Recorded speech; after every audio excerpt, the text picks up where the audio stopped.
When I opened my eyes and realized I had time-traveled into a fictional world, I figured maybe just maybe I'd get a chance to live out the dream of being a badass warlord or a mysterious sage. But nope. I got thrown straight into a soap opera. I had become Logan Walker, the king of Iron Ridge, commander of 1,000,000 troops on the northern border, celebrated as a living legend.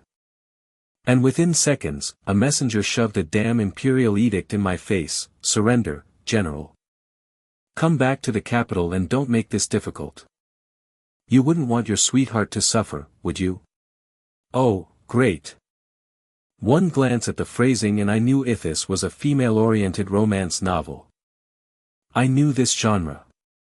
The kind where the girl gets kidnapped by the emperor, the male lead surrenders for love, and then endures about 300 chapters of torture, betrayal, and dramatic palace politics before he finally gets a hug. That was not the storyline I was signing up for. According to the original plot, Logan was supposed to hand over his military power, go back to Washington Keep with his tail between his legs, and watch helplessly as Ethan Reed, the emperor, paraded Emily Carter's sweetheart through the harem like a trophy. But here's the thing. Before I took over Logan's body, he had already decided to return to the capital and be a loyal puppet. After I took over? Hell no. I tore up the imperial edict, looked straight at the stunned messenger, and said, His Majesty must be terribly misinformed. He dares to touch Emily Carter, knowing she's mine. That smells like a traitor whispering in his ear. Pass down my command, mobilize the troops. We're purging the court and cleansing the rot. In a female lead's novel, the male general is just tragic window dressing for emotional abuse arcs. But this is me now. From zero to hero, I'll admit the original Logan probably outshone me. But from 1 to 10. I'm rewriting the script. Your Majesty, the army is assembled, Deputy General Nathan Brooks said, stepping into the command tent with his usual no-nonsense look. I gave a calm nod. Let's inspect the Iron Ridge army. Nathan frowned a bit but kept his thoughts to himself. In the novel, he had advised Logan to rebel, saying, a real man doesn't fear losing a woman. Why risk it all? March on the capital. Take the throne. Logan refused, claiming Emily was in the palace and might be harmed. He even punished Nathan 50 lashes and a demotion. Humiliated, Nathan colluded with foreign raiders and became the big villain later in the book. But now. When we reached the tent entrance, Nathan stopped, hesitated, and finally said, Your Highness, caution is still advised. I chuckled. With 1,000,000 men behind me, what can Ethan Reed possibly do? Nathan's eyes lit up. I have a plan. A real one. Then tell me, I said. When the barbarians invaded 10 years ago, it was your Highness who raised an army, saved refugees, bled for the nation. Everyone owes you. Now that Ethan has taken Miss Emily, why not let the people know? Declare that he forcibly seized her. You'll have the moral high ground. Soldiers love her too, she fed them when they were starving. Their loyalty to her will become your power. Nathan stepped back, eyes hopeful. I slapped him on the shoulder. Brilliant. You handle it. At once, sire, he said with pride. We rode through the camps, inspecting the Iron Ridge army. Sharp armor. Disciplined ranks. Eyes like steel. But more importantly, they looked at me like I was someone worth following. Nathan started spreading the word discreetly about what the Emperor did to Emily. And man, it spread like wildfire. Soldiers whispered about how she once gave them porridge, bread, even baked cakes during famine. I was starving, and Miss Emily handed me half a potato, one cried. My family would have died if not for her, another said. Soon, the whole army was murmuring. Then chanting. Prince Walker, lead us to rescue Miss Emily. I raised my hand and shouted, southward march. We save Emily Carter. They roared like thunder. According to the chronicles of the Columbia Empire, Emperor Ethan was an unworthy ruler who stole the wife of a war hero. And that war hero? Me. The record would say I hesitated only to spare innocents. What really happened was, I left 800,000 troops to guard Iron Ridge and took 200,000 with Methoff. We claimed it was 1,000,000 just for intimidation. And since I barely knew battlefield formations, I delegated the real tactics to Nathan and the other generals. Here's the part that feels scripted, but strangely satisfying. Every garrison commander from the northern provinces down to the capital had once been promoted by Logan Walker. And every single one of them respected Emily Carter, who'd helped their families. So as we marched, they all surrendered instantly. The people too. They didn't just welcome us. They nearly bankrupted themselves trying to offer food and shelter. One old man even tried to send his only son to join the army. I refused, but he cried, "Miss Emily saved us. This is our way of giving back." That wasn't a one-off. Every village, every crossroad, someone would appear with a story about Emily. She was basically their patron saint. Some of the tales got weird. A prophecy scroll found in a fish's stomach, a blind bard singing about her with a talking fox nearby. I met with as many of these people as I could, until I was totally worn out. But one night, I climbed a hill and looked back. Torches lit up the land behind me. A sea of stars. I had 200,000 soldiers, but their flame was dwarfed by the people marching with us. It made me wonder, did Emily love me because I was the king of Iron Ridge, or did she become legendary because I once loved her? I didn't know anymore. Not long after, our vanguard approached Washington Keep. Nathan had cut off communication routes with cavalry, so the capital was completely unaware. In the palace, Ethan Reed handed a sealed letter to the chief eunuch with a smug grin. He thought he had me. In the original plot, Emily tried to kill herself after being dragged into the harem, but failed. So Ethan tied her up with iron chains. When she refused to write a letter to lure me back, he chopped off her maid's finger. Emily caved and wrote just one word, "Reply." He thought it meant I'd come crawling. Meanwhile, I stood on a hill overlooking the capital.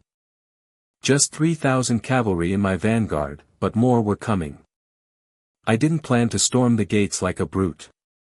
That's how you get stabbed in the first 10 pages of Volume 2. Nah, I was waiting for my full forces. Still, Ethan thought I'd obey the edict and show up alone. In the palace, a young eunuch burst in, gasping, "Your Majesty, he's here." Ethan laughed. Of course. He can't live without her. I knew he'd surrender. The chief eunuch joined the bootlicking. Ethan handed the arrest order to the eunuch, saying, "Go arrest Logan Walker. Toss him in Skyhold prison." The eunuch blinked. "Me?" Ethan snapped. The eunuch fell to his knees and stammered, but he didn't come alone. "How many?" the chief eunuch barked. "A sea of flags." "Over 100,000, the boy whispered. Ethan dropped like a sack of bricks. "The edict said one man," he mumbled. "How dare he?" Outside, I inhaled the cool wind and stared at the massive city walls. This was it. The palace, the endgame, the final act of the love story I never agreed to play. But if this was going to be a war novel now, then I was going to win it. My way. I stood on the ridge just outside Washington Keep, the wind tugging at my cloak like it was urging me forward, and all I could think was, this place looked even more absurd than I remembered from the novel. Towers glinting with gold, palace walls polished like mirrors, and flags flapping lazily in the breeze as if the entire capital hadn't just realized that a massive Iron Ridge army was knocking on its front door. Funny how the imperial court thought they could send me an edict and expect me to show up solo like some lovesick fool. Instead, here I was with 200,000 soldiers behind me, and 1,000 stories of how Emily Carter once saved a village or fed a starving soldier echoing through our ranks like a hymn. I didn't even need to give orders anymore. The army was moving on pure loyalty and vengeance. Back inside the palace, Emperor Ethan Reed was still living in his delusion, waiting for me to grovel at his feet. The chief eunuch was shaking, clutching a slip of paper like it held the answer to a math problem no one wanted to solve. That letter with just one word, reply, was supposed to be the bait. According to the original novel, Ethan forced Emily to write it after threatening her maid, then paraded it around like proof that I'd cave. But now, I wasn't the same guy from the book, and I sure as hell wasn't about to fall into some cliché trap. Ethan's smug face probably cracked the moment he realized I hadn't come to surrender. He had underestimated me, underestimated Emily, and underestimated how many lives she had quietly changed on her way to becoming the soul of this army. And while he was busy playing emperor in his marble sandbox, I had already sent cavalry to shut down every post station around the capital. The city was surrounded before anyone inside even knew we were coming. I wasn't going to storm the walls right away. I was buying time for the rest of the army to catch up and making sure the people in the capital heard the right story first. Public opinion is a stronger weapon than any siege ram, and believe me, the court loved to play politics until it bit them in the face. Meanwhile, the original storyline was unraveling in hilarious ways. In the book, once I got thrown in Skyhold prison, Ethan would have started cooking up fake charges against me, treason, embezzlement, some ridiculous love triangle nonsense, then tortured me for a confession. Naturally, I'd refuse. He'd send Emily a piece of my clothing with blood on it, and she'd sneak into prison, hug me, cry, and go back to the palace like it was a Sunday school romance arc. But I had absolutely zero interest in playing martyr just to activate her tragic female lead energy. I was here to win. That night, I met with Nathan and a few of our insiders in the Imperial Guard courtesy of Daniel Grant, the son of the late Prime Minister.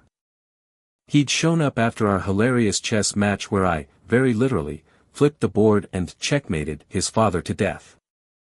Daniel hated his old man, but not the court itself. What he wanted was a clean break and a new start. So, he helped us infiltrate the palace guard by identifying which captains could be bribed or flipped. I promised him a future if he helped me get through the palace gates without turning the capital into a bloodbath, and he delivered. That's when the letter arrived again. Hand-delivered by a terrified eunuch, sealed with gold and wax. This time, it wasn't a trap. It was from Emily herself. I stared at the envelope for a while, thumb brushing over the embossed imperial sigil, before I opened it. Inside was a sachet. Her scent hit me like a punch. And folded within it, a single white handkerchief blood-stained at the corner. I knew the scene. I'd read it before. She hadn't written a word, but it screamed everything she couldn't say.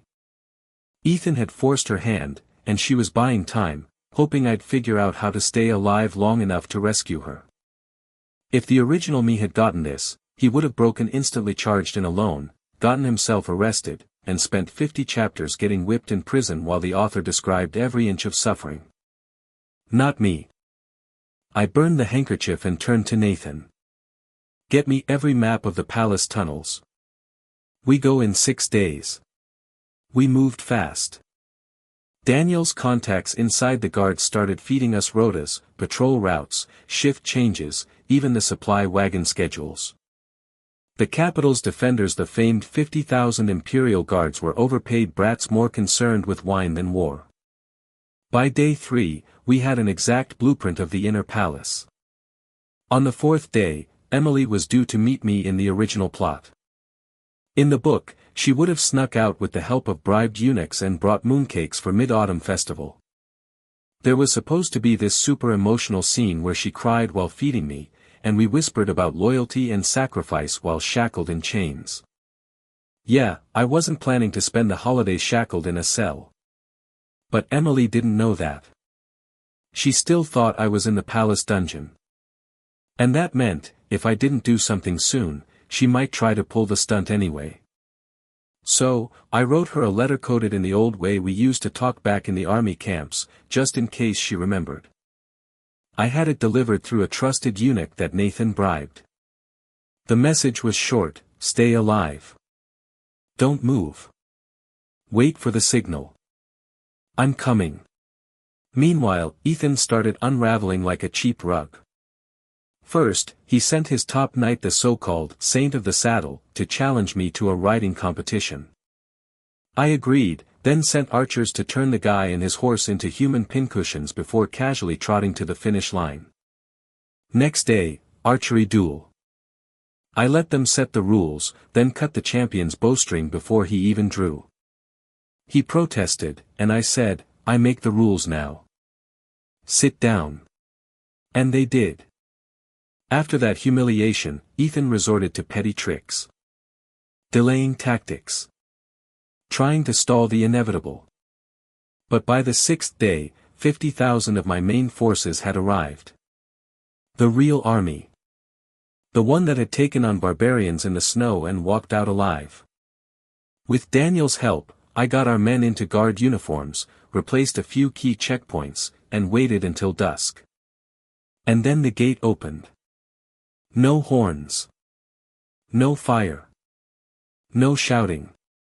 Just quiet footsteps as we slid into the belly of the beast. We didn't fight much. Most of the traders inside surrendered before we even got to the inner courtyard.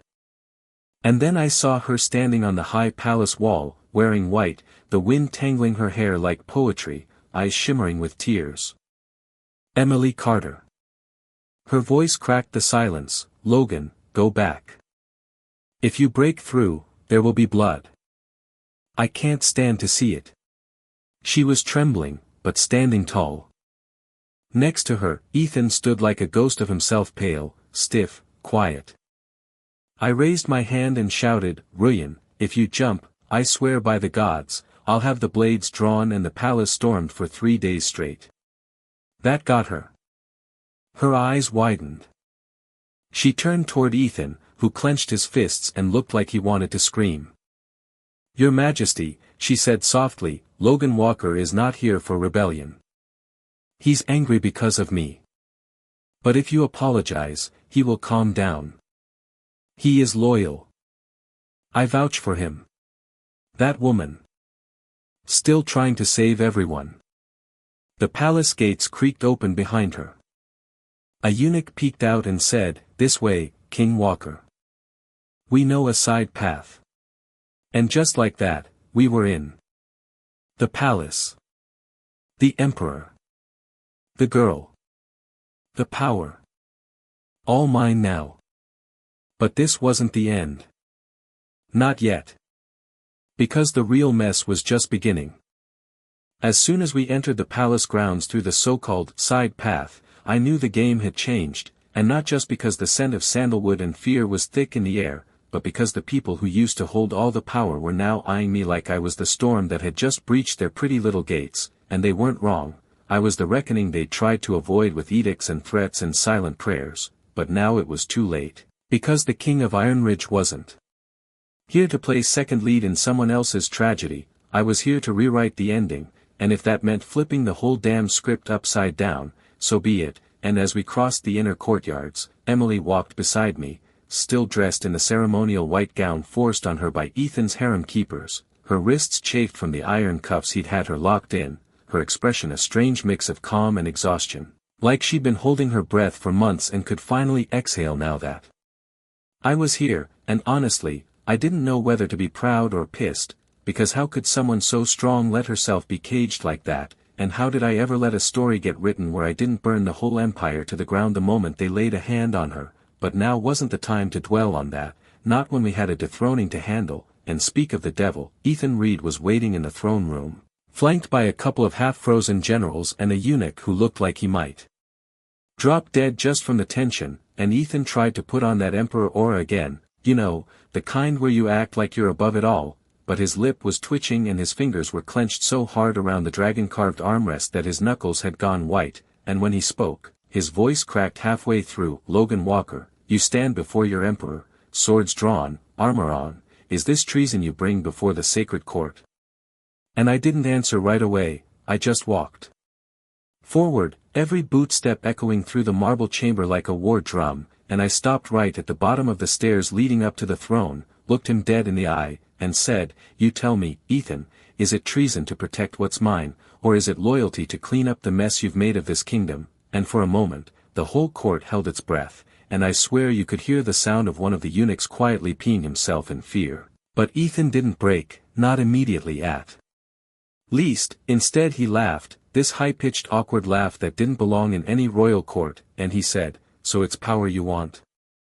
You came here with your soldiers and your banners to take my crown," and I shrugged and said, "I came here to save Emily, everything else is just cleanup," and that was when Emily stepped forward, her voice soft but cutting like a blade through silk. "Your Majesty, you know very well that this isn't about rebellion, it's about justice," and Ethan flinched at that, like the word had physically struck him, but instead of answering, he did something I didn't expect. He turned to his guards and said, "Arrest them," but nobody moved, not one damn person, because half the guards had already been flipped by Daniel Grant and the other half were either asleep or too scared to lift a finger. So I turned to Nathan and gave the nod, and just like that, Ethan Reed was no longer an emperor, he was a disgraced usurper sitting on stolen power with no one left willing to protect him, and yet, as we marched him out of the throne room, still blabbering about traitors and heaven's will, I realized something funny. This wasn't the end of the story, not even close, because once you take the crown,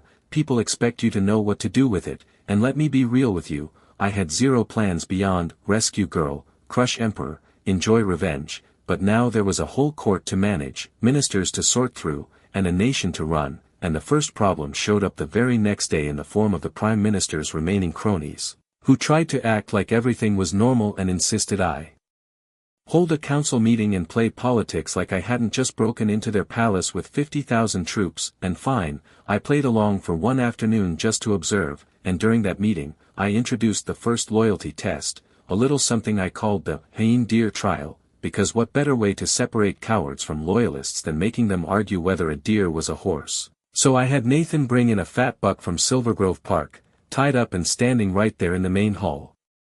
And I pointed at it and said, "Gentlemen, what's this?" And the room went dead silent until one bold scholar said, "That's a deer, Your Majesty," and Nathan slammed the floor with his spear and shouted, "Wrong. That is a horse," and the tension skyrocketed. And suddenly half the room started stammering, "Yes, yes, of course, a horse," and a few others stayed silent, brows furrowed like they were trying to calculate the political wind direction in real time, and one man, Daniel Grant, stepped forward and said, "Your Majesty, I'm from the southern provinces where animals are categorized differently, so I admit my ignorance." And I grinned and said, "A man who admits his ignorance is a man who can grow." And I had him stand to my left, and then one by one, the rest fell in line, until only a few die-hard loyalists stood firm and insisted, "That is definitely a deer, sire," and I didn't even flinch as I said, "Then those who see deer shall dive," and with a wave of my hand, they were dragged out and marched to Hudson River Bend, where Nathan had already prepared stones and ropes, and yes, it was brutal, but it was efficient. And when word spread that the deer was indeed a horse, the rest of the court learned to fall in line real fast, and to keep appearances clean, I pretended to scold Nathan for being too harsh, reduced his land grant title from duke to marquis, and told the public he had acted out of excessive zeal for justice, and while that performance played out, I had another issue brewing. Emily's father, Richard Carter, who had the audacity to show up to the Queen's coronation ceremony with his other daughter, Chloe Carter, and tried to argue that his legitimate daughter deserved the crown more than Emily, because apparently, concubine-born daughters were beneath royal status, and if you think I let that slide, you clearly haven't been paying attention, because the moment that fool opened his mouth and said, "Your Majesty, my younger daughter is of purer blood," I nearly choked on my ceremonial wine, turned to him, and said, "Richard, if I wanted someone who was good at calligraphy and useless in war, I'd marry a scroll," and then Chloe Carter, bless her pea-sized brain, tried to chime in with, "I know poetry and music and embroidery," and I raised an eyebrow and said, "Great, maybe you can entertain the guests while I crown the woman who actually saved this country," and Emily, standing there with her head down and tears threatening to fall, whispered, "Your Majesty, if you want her, I'll step down," and I immediately crossed the floor, took her hand, and said loud enough for the entire court to hear, "No one but you will ever wear the crown beside me," and then ordered Richard and Chloe to be escorted out for medical evaluation, because clearly they had some kind of sudden onset brain fever if they thought I'd abandoned the one woman who had fought through famine, war,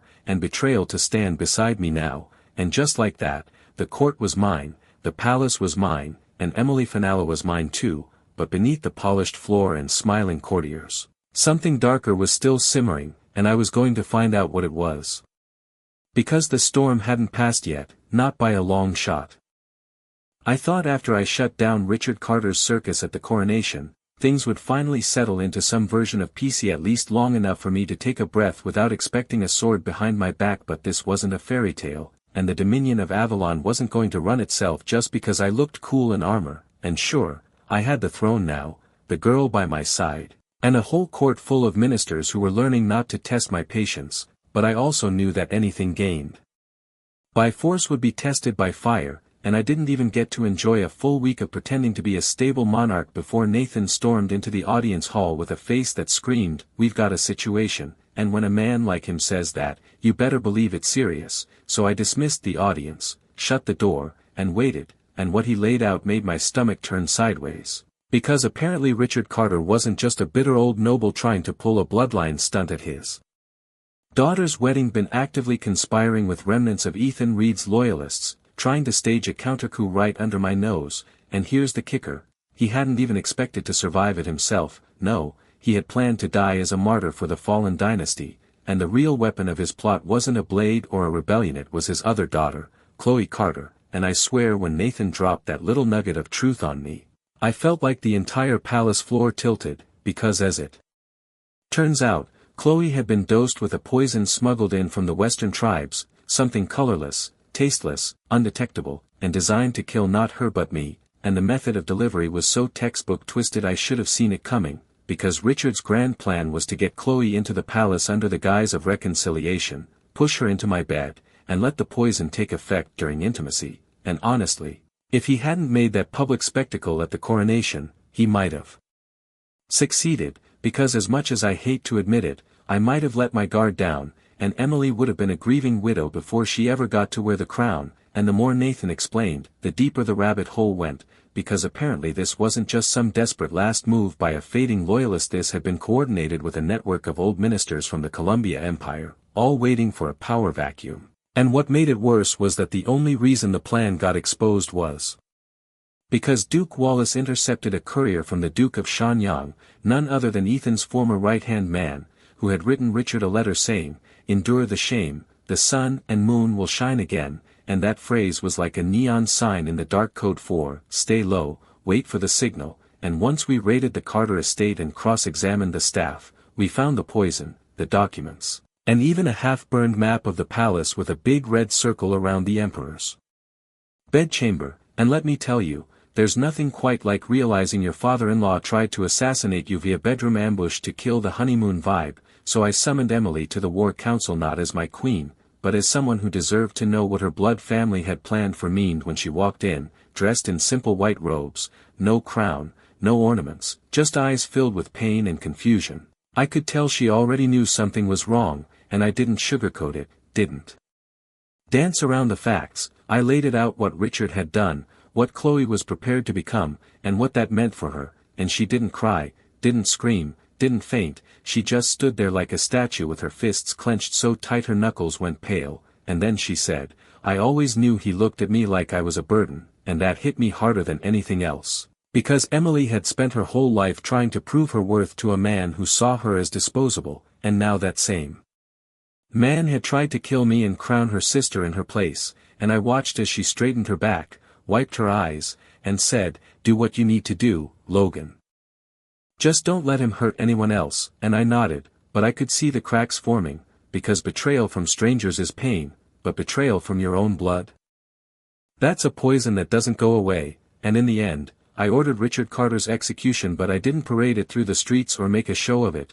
I made it look like he died of illness, a quiet death for the father of my queen, and as for Chloe, I had her confined to a manor far from the capital, under strict supervision, where no one would ever think of her as a queen-in-waiting again, and for a few days after that, Emily didn't speak much, just sat in the garden with the wind in her hair, watching the koi swim like she was trying to remember what peace looked like, and I gave her space, but I also had to get back to work. Because while the Carter family drama had taken center stage, the real mess was still crawling through the court, namely, what to do with Ethan Reed, who was now locked in a cell deep beneath the palace, still shouting about being the rightful ruler and threatening to curse every one of my ancestors, and I was torn, because on one hand, I wanted to put an end to him once and for all, on the other, there were still too many people in the empire who believed in his bloodline, and killing him might turn him into a symbol, a martyr for the fools who clung to the past, so instead, I kept him alive. Humiliated, defanged, and paraded him out just enough to remind people that the old regime was broken, not holy, and when the time came, I'd find a cleaner way to erase him completely, but before I could even draft that plan, Nathan returned again, this time with reports from the borders, because wouldn't you know it, the barbarians from the Dakota Territory had chosen this exact moment to test our strength again, and I guess they figured that with the Columbia Empire crumbling and the throne freshly changed hands, we'd be too weak to stop them, which was cute, because they clearly hadn't gotten the memo that the Iron Ridge army was still very much intact, still loyal, and still itching for a real fight, so I pulled out the old war map, summoned my generals, and began to prepare for a campaign, not just to repel the invasion, but to send a message that the Dominion of Avalon wasn't a castle made of paper, and while I had been willing to bleed for love, I would make the world bleed for daring to challenge my crown. And that night, as I stood on the balcony outside the war room, Emily came up behind me, arms wrapping around my waist, her voice quiet as she said, "You know you can't do this alone, right?" And I turned, pulled her close, and said, "That's why I have you," and for the first time in weeks, she smiled, not a full one, but enough to remind me that even in the chaos, even in the aftermath of betrayal, love still had a place, and maybe, just maybe, that was enough to rebuild the world from scratch. Because if I could survive poison, coups, and political backstabbing, what's a little war to a man who's already died once and been reborn with fire in his veins? The northern winds had barely begun to shift when we marched out of the capital, and honestly, it felt like I never got a break, not from politics, not from betrayal, and definitely not from war, because while the court whispered about coronation banquets and tax reforms, the real world was burning again. And this time it wasn't just a few barbarian raiders testing our borders, it was a full-blown coordinated assault, backed by Ethan Reed's loyalists who had fled west and were now working with the Dakota War tribes to try and destabilize the Dominion of Avalon from the outside, and while most emperors might have hesitated or sent diplomats, I did what any Iron Ridge-raised warlord would do: suited up, called my generals, kissed my queen goodbye, and rode out like the battlefield owed me closure, because if there's one thing I knew for certain, it was that power seized without steel was a castle made of sand, and I didn't build my throne to watch it crumble under a few tribal banners and leftover resentment from the Columbia Empire's corpse, so we took to the front lines with everything we had: 200,000 men, siege engines, cavalry scouts, and a whole lot of vengeance, and what followed wasn't just war, it was a reminder, a signature burned into the soil that said, "Logan Walker rules now." And for a while, everything moved like clockwork: town secured, supply lines reinforced, enemy camps scattered before dawn raids. But then came the ambush, the one I didn't see coming, because no matter how good you are, no matter how many battles you've won, fate has a twisted sense of humor, and during a night operation in a snowy pass near the western frontier, we got separated, ambushed, and overwhelmed, and while Nathan and the others held the line, I took a blow to the head that sent me straight into the kind of darkness you don't come back from easily, and when I woke up days later, I was on a fishing boat drifting along some nameless river, barely able to remember who I was. Just that I hated the cold, and I had the vague sense someone I loved was far, far away, and the old fisherman who pulled me out thought I was a deserter, maybe a mercenary who got caught in the wrong campaign, so he nursed me back to health, gave me the name John, and I lived that way for weeks: no armor, no throne, no memories, just a man hauling nets and fixing boats. And yet, every time I looked at the moon, something in my chest ached, like I had made a promise to someone I couldn't remember but desperately needed to. And back in the capital, Emily was waiting, not knowing if I was alive or dead, still holding on to her mid-autumn ritual of making mooncakes, thinking I'd show up on the 15th like I always did, and when I didn't, she went to Ethan's cell demanding answers, but Ethan, being the manipulative bastard he was, looked her dead in the eyes and said, "He's gone," and just like that, something in her shattered, and she fainted right there in the dungeon corridor.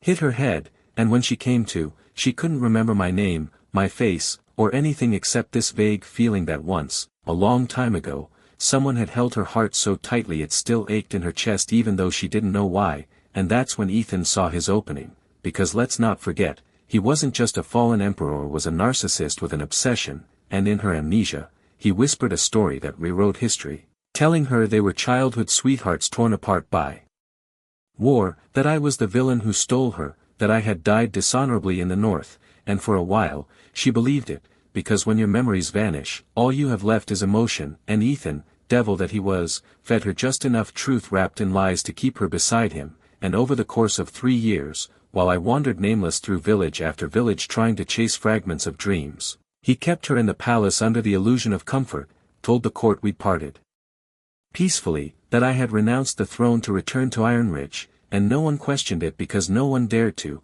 and then Emily gave birth to 2 children with the eyes of someone who remembered nothing but the hollow echo of loss, and meanwhile, I found myself in a village raided by the same barbarian faction that had ambushed my unit years ago, and when I picked up a sword to protect a child, it all came crashing back me name, my oath, Emily's tears, the betrayal, the throne. Everything, and I screamed her name into the snow as if it could reach her across the mountains, because the truth was, even in those years without memory, my body had still remembered how to fight, how to protect, how to lead, and now that my mind caught up, I was done playing peasant, so I returned to the capital in the dead of night with nothing but a blade and rage, and by then, the court had changed again, new ministers, new banners. But Ethan was still there, clinging to the throne like a ghost pretending to be a king, and when I entered the palace, he was in the garden playing with the twins, and Emily sat watching them with a vacant look, but the moment she saw me, something flickered in her eyes, not full recognition, but something real, like her heart remembered even if her mind didn't, and Ethan rose to stop me, saying, "You're dead, Logan. You're not supposed to be here," and I smiled and said, "Neither is your lie," and we fought, right there among the cherry blossoms, no court, no titles, just 2 men who had torn each other's lives apart, and in the end, I didn't kill him not because I didn't want to, but because I saw Emily watching, torn between 2 blurred histories, and I wanted her to choose, not from memory, but from feeling, and she stepped forward, looked at both of us, and said, "Who are you?" and my heart cracked, but I answered, "I'm the man who once promised you forever," and she cried without knowing why, then ran, locking herself in her old chamber while Ethan screamed for guards who didn't come, because deep down, even they knew who the real emperor was, and so I took my time, let the city remember me, let the people speak my name again, let the empire stir under my footsteps, because this wasn't just about reclaiming a crown, it was about proving that even if fate ripped your life to pieces, you could still stitch it back together with steel, blood, and love, and I waited, knowing Emily would remember, knowing she would choose, because history can be rewritten, but love? Love leaves scars that no lie can erase. Days passed like dust in the wind, quiet but persistent, as I lingered in the palace that had once been mine, walking halls I barely recognized anymore, not because the architecture had changed but because every corner now echoed with ghosts' memories of what had been, what could have been, and what still refused to settle, and Emily, my Emily, the one who once smiled through famine and stood tall beside me on bloody battlefields, remained locked away in her room, guarded by silence and confusion. Her memories fractured but her emotions still raw, and the court, sensing the tide turning again, began shifting back toward me, ministers sending letters full of apologies and "we always believed in you" speeches, nobles lining up with gifts they thought could buy forgiveness, but I wasn't interested in political theater anymore, not when the only thing I really wanted back still looked at me with uncertainty in her eyes and called me, "Sir," like we were strangers, and Ethan Reed once emperor. Once threat, now a relic clinging to power by the edge of his fingernails refused to leave the palace grounds, insisting that as long as Emily stayed, so would he, spinning lies to the twins about how I was a madman, a villain, a ghost come to take everything from them, and I let him talk for a while, let him spin his web and dance his last pathetic waltz, because I knew the truth had weight, and truth always sinks deeper than lies float. So I waited, watching from a distance, until the day Emily came to me, unannounced, no guards, no fanfare, just her quiet, tired, but holding a small silk pouch in her hand, and she sat across from me in the garden where we'd first met years ago, her fingers trembling as she opened the pouch and pulled out a crumpled old letter, yellowed at the edges, stained by time, and said, "I found this in a box hidden behind a dresser. Did you write it?" And I looked at the words, barely legible now, and nodded, because it was the first letter I ever gave her. Back when we were still just refugees fighting off raiders and hoping the snow wouldn't kill us before spring, and it wasn't even romantic, just a promise that if she stayed near me, she'd never go hungry again, and she said, "I don't remember you." But my heart aches when I read this, and I told her I'd wait however long it took, because memory loss wasn't her fault, and love isn't just about what you remember, it's about what you choose every day, and in that moment, she reached out, took my hand, and whispered, "Then I choose to remember you," and that was it. Not a magical recovery, not a dramatic kiss to unlock her mind, just a choice, and sometimes, that's all it takes. Because the next morning, she walked into the throne room beside me, crownless but radiant, and stood before the court and said, "Logan Walker is the true Emperor of Avalon, and I am his queen not because of birth, not because of politics, but because we built this kingdom together," and the room erupted in cheers, some genuine, some strategic, but none dared oppose it, not when she said it with that fire in her voice that even memory loss couldn't kill. And as for Ethan, he tried one last move, stormed into court with both twins in his arms, shouting about bloodlines and rightful heirs, trying to sway the public with this image of fatherhood he'd fabricated.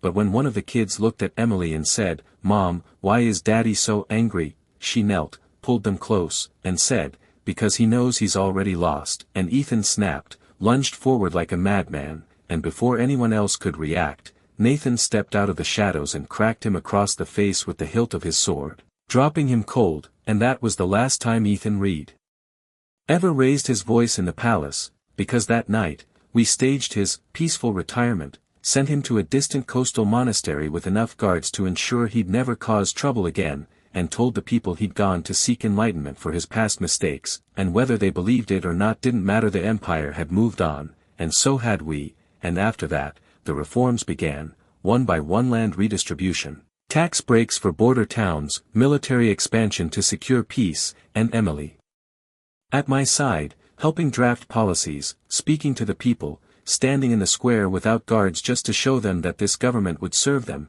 not rule over them. And over time, things healed, not perfectly, not instantly, but enough that the songs in the tavern stopped talking about tragedy and started talking about legacy. And when the twins grew older, I told them everything, not just the sanitized version, but the truth: who I was, who Ethan had been, and why their mother had once looked at me with nothing but pain. And they listened, curious but not afraid, and I knew then that we'd broken the cycle, that the throne no longer carried the poison of lies or the weight of stolen crowns. And late one night, as I stood on the palace balcony watching the stars scatter like embers across the sky, Emily joined me, slipped her arms around my waist, and whispered, "Do you think we'll be remembered?" And I said, "I don't care if they remember our Nemesis as long as they remember what peace feels like." And she kissed my shoulder and said, "Then let's keep giving them something to remember." And in that quiet moment, I finally understood this story, the one that started with an edict and a sword and a woman stolen into a harem, wasn't about revenge or rebellion or even romance. It was about reclamation, about taking back what history tried to steal from us, and writing our own ending. One where loyalty didn't mean submission, and love didn't mean sacrifice, and power didn't mean corruption. And as I looked out across the city I once stormed with fire and fury, I felt nothing but peace, because I knew, finally, this kingdom was mine, not because I conquered it, but because I chose to protect it, and it chose me in return.